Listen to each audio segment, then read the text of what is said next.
السلام علیکم ورحمۃ اللہ وبرکاتہ۔ الحمد للہ وکفا وسلام علی عباد الذین اصطفیٰ اما بعد فاعوذ باللہ من الشیطان الرجیم بسم اللہ الرحمن الرحیم۔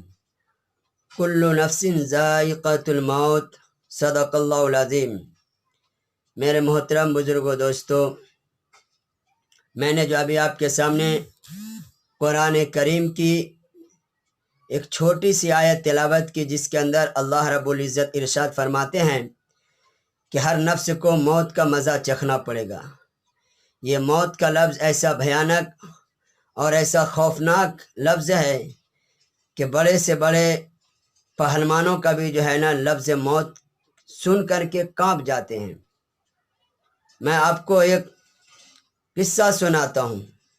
ایک نوجوان تھا، اس نے ایک روز اپنی امی سے سوال کیا کہ امی جان، ہمارے ابو کہاں ہیں؟ تو امی نے کہا کہ آپ کے ابو مر گئے ہیں۔ پھر بچے نے پوچھا کہ امی جان، ہمارے دادا کہاں ہیں؟ امی نے کہا کہ دادا بھی مر گئے۔ پھر پوچھا دادی کہاں ہے؟ تو امی نے کہا کہ دادی بھی مر گئی۔ پھر پوچھا ہمارے چاچا کہاں ہے؟ تو فرمائی کہ چاچا بھی مر گئے۔ یعنی اسی طریقے سے وہ بچہ جو ہے دو چار آدمی کا اور بھی جو ہے سوال کیا، اور سب کے جواب میں ان کی امی نے یہی کہا کہ وہ مر گئے۔ اب بچہ بہت زیادہ گھبرایا اور پریشان ہوا کہ اس گھر کے اندر تو موت ہی موت ہے، اگر ہم بھی اس گھر میں رہے تو ہم بھی مر جائیں گے، لہٰذا ہم اس گھر کو چھوڑ دیں گے۔ وہ بچہ جو ہے گھر کو چھوڑ دیا اور نکل گیا۔ راستہ میں چلتے چلتے جو ہے کچھ چھوٹے چھوٹے بچے گرد و غبار سے جو ہے کھیل رہے تھے، تو یہ بچہ جو ہے ذرا کترا کر کے چلنے لگا تاکہ جو ہے دھول اور مٹی جو ہے ہمارے کپڑے کو گندا نہ کر دیں۔ تو جب کترا کے چلنے لگا تو اسی کھیلنے والے بچوں میں سے ایک بچے نے کہا کہ میاں، آج مٹی سے بھاگتے ہو، جب تمہاری موت آئے گی اور سینکڑوں من مٹی تمہارے اوپر جب ڈالی جائے گی تو اس وقت بھاگ کر کہاں جاؤ گے؟ وہ بچہ اور گھبرایا کہ ہم گھر سے موت کا لفظ سن کر کے موت کے ڈر سے بھاگے تھے، یہاں بھی موت سننے آ رہا ہے، لہٰذا اب ہم شہر کو چھوڑ کے جنگل میں چلے جائیں گے۔ وہ بچہ چلتے چلتے چلتے چلتے ایک جنگل میں پہنچ گیا جہاں انسان کا نام و نشان بھی نہیں تھا۔ جنگل میں جب پہنچا جا رہا تھا تو پیچھے سے ایک ہاتھی اس کا پیچھا کرنا شروع کیا، یعنی سامنے بچہ جا رہا ہے اور پیچھے پیچھے ہاتھی آ رہا ہے۔ اب یہ بچہ اور زیادہ گھبرایا کہ اب تو یہ ہاتھی سے میں بچ نہیں سکتا ہوں، ممکن تھا کہ اگر گھر میں رہتا تو تھوڑی دیر سے موت آتی تھی، کچھ دنوں کے بعد موت آتی تھی، لیکن موت اب جنگل میں آیا ہو تو یہاں تو موت ابھی آ رہی ہے، میں اس ہاتھی سے بچ کے کہاں جاؤں گا؟ لہٰذا وہ بھاگنا شروع کیا اور ہاتھی اس کا پیچھا کر رہا ہے۔ بھاگتے بھاگتے وہ بچہ کو ایک جنگل کے اندر ایک کوٹری نظر آیا، ایک روم نظر آیا جو چاروں طرف سے بند تھا اور اس کا ایک چھوٹا سا دروازہ تھا۔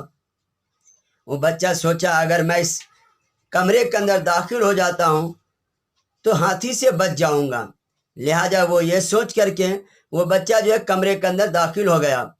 جو ہی کمرے کے اندر داخل ہوا، روم میں داخل ہوا، تو روم کے اندر ایک کونے پہ جو ایک سانپ بیٹھا ہوا تھا اور دوسرے کونے پر بچھو بیٹھا ہوا تھا۔ جیسے ہی آہٹ کو دیکھا تو سانپ بھی اپنا جو ہے فن اٹھایا اور بچھو بھی اپنا ڈنک ہلایا۔ اب یہ بندہ پریشان ہو گیا اور ادھر دروازے پہ ہاتھی بھی آ گیا۔ اب وہ سوچ میں پڑ گیا کہ اب تو میں بچ نہیں سکتا ہوں، کیونکہ اندر ایک کونے میں سانپ ہے، دوسرے کونے پہ بچھو ہے اور دروازے پہ ہاتھی بھی پہنچ گیا ہے۔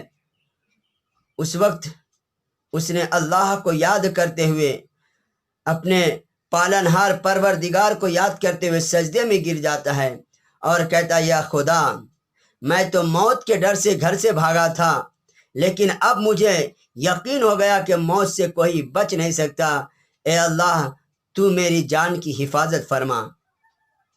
لہٰذا اللہ تعالیٰ کو اس بندے کا یہ سجدہ اور یہ گڑ گڑانا اور اللہ سے مدد مانگنا بہت پسند آیا۔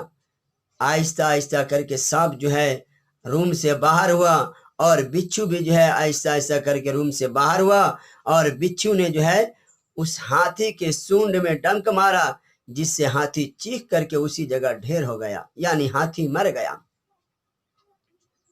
وہ بچے کو جب یقین ہو گیا کہ ہاتھی مر چکا ہے تو وہ روم سے باہر نکلتا ہے اور اللہ کا شکر ادا کرتا ہے اور کہتا ہے کہ موت سے کوئی بچ نہیں سکتا ہے، موت برحق آنی ہے۔ آپ کتنا بھی چاہو کہ ہم موت سے بچ جائیں، آپ موت سے نہیں بچ سکتے۔ تو لہٰذا ہاں اتنا ضرور ہے کہ جس کا جو وقت اللہ نے مقرر کیا ہے اسی وقت پر موت آئے گی، نہ اس سے 1 سیکنڈ پہلے آ سکتی ہے، نہ 1 سیکنڈ بعد میں آ سکتی ہے۔ تو میرے بھائی بزرگوں دوستو، اب بتائیے جب موت کا وقت ہمیں معلوم نہیں کب موت آئے گی، کب ہمارا جو ہے یہاں سے جو ہے اس دنیا سے رخصت ہو جائیں گے، تو لہٰذا اب ہمیں چاہیے کہ ہم موت سے ڈرتے رہیں، موت کو اپنے دل کے اندر جو ہے ہر وقت یہ خیال رکھے کہ ہمیں ایک دن مرنا ہے۔ لہٰذا جب موت کا خیال ہمارے دل میں رہے گا تو ہم گناہوں سے پرہیز کریں گے، گناہوں سے توبہ کریں گے، اور اللہ کی رضا کے لیے اللہ کے حکم کو پورا کریں گے۔ لہٰذا ہم اپنے تمام مسلمان بھائیوں سے مؤدبانہ درخواست کرتے ہیں کہ آپ تمام حضرات، بلکہ تمام جتنے بھی ہمارے کلمہ گو مسلمان ہیں، سب کے سب اللہ کی فرضیت کو پورا کرے، نبی پاک صلی اللہ علیہ وسلم کی سنتوں کو زندہ کرے۔ اللہ ہم سب کو عمل کی توفیق عطا فرمائے، آمین۔ وآخر دعوانا الحمد للہ رب العالمین۔